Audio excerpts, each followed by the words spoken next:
திமுக கூட்டணி தான் முதலிடத்தில் இருக்குது. இந்த 2ஆம் இடம் தான் கொஞ்சம் சலசலப்பில் இருக்குது. கிராமப்புறங்களில் அதிமுக நல்லா 2வது இடத்துக்கு வர மாதிரி இருக்குது.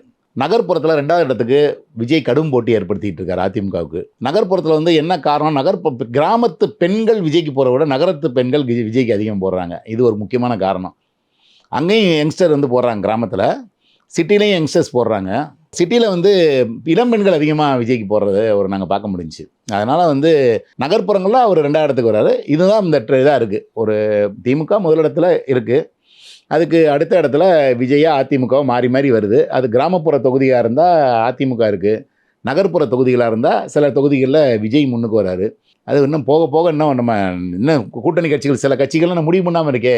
இன்னும் பாமக இன்னும் முடிவு பண்ணாது. 2 ஃபேக்ஷன் என்ன ஒன்றா சேரப்போதா, அப்பா பையன் ஒன்றா சேரப்போறான்னு தெரில. அதுக்கடுத்து தேமுதிக என்ன பண்ண போகிறதுன்னு தெரில. கிருஷ்ணசாமி என்ன பண்ண போகிறாருன்னு தெரில. ஓபிஎஸ் டிடிவி அவர்கள்லாம் என்ன பண்ண போகிறாங்கன்னு தெரில. ஸோ இதெல்லாமே வந்து இன்னும் முடிவாகி ஒரு ஜனவரியில் செட்டில் ஆச்சுன்னா அப்போ நமக்கு ஒரு இறுதி வடிவம் கிடைக்கும் அப்படின்னு பார்க்கலாம்.